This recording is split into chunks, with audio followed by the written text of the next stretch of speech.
নমস্কার বন্ধুরা, রোজকার মতো চলে আসলাম রান্নাঘরে একটু নতুন রেসিপি নিয়ে। চলুন রেসিপিটি কি দেখাই আপনাদের।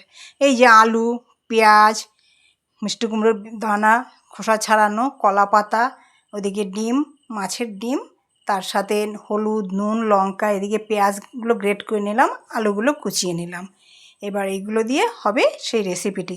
চলুন এই যে এইগুলো দিয়ে এখন সব একসাথে মাখা হবে। আর এইদিকে মিষ্টি কুমড়ার দানাগুলো বেটে নিয়েছি কাঁচা লঙ্কা শুদ্ধ। আর ওইদিকে কড়াইতে মানে উনুনে তাওয়ার মধ্যে পাতা দিয়ে দিয়েছি। আর এইগুলো সব মেখে টেখে রেডি। তার মধ্যে দিয়ে দিলাম একটু কাঁচা তেল।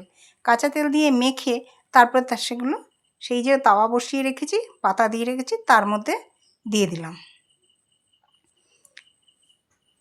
তার মধ্যে দিয়ে একটা পাতা দিয়ে ঢাকা দিয়ে তার উপর আরেকটা পাতা দিয়ে দিয়েছি।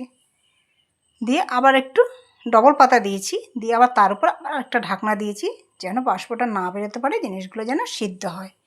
তো 5 মিনিট পর ঢাকনাটা খুলে ফেললাম। খুলে দেখুন কি সুন্দর হয়েছে রেসিপিটি। এটা আমরা পাতুরি বলি। পাতায় মানে পাতুরি, পাতাতে করা হয় বলে এটাকে পাতুরি বলে। বলুন বন্ধুরা, আমার এই পাতুরিটি কেমন হয়েছে দেখতে? আশা করি খুব ভালোই লাগছে আপনাদের কাছে। দেখতে থাকুন, আমার সাথে থাকুন। এইভাবে আমি নতুন নতুন রেসিপি আপনাদের সামনে হাজির করব।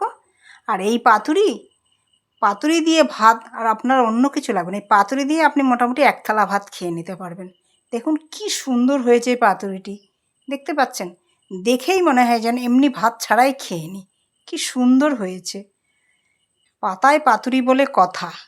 আর পাতায় পাতুরি একটু দাগ না লাগলে আবার পাতুরিটা সেরকম পাতুরি মনে হয় না, তাই একটু লালচে। এই যে দেখুন বন্ধুরা, আমার ভিডিওটি যদি ভালো লাগে একটু শেয়ার করে কমেন্ট করবেন। এভাবে দেখতে থাকুন, সাথে থাকুন নতুন নতুন ভিডিও।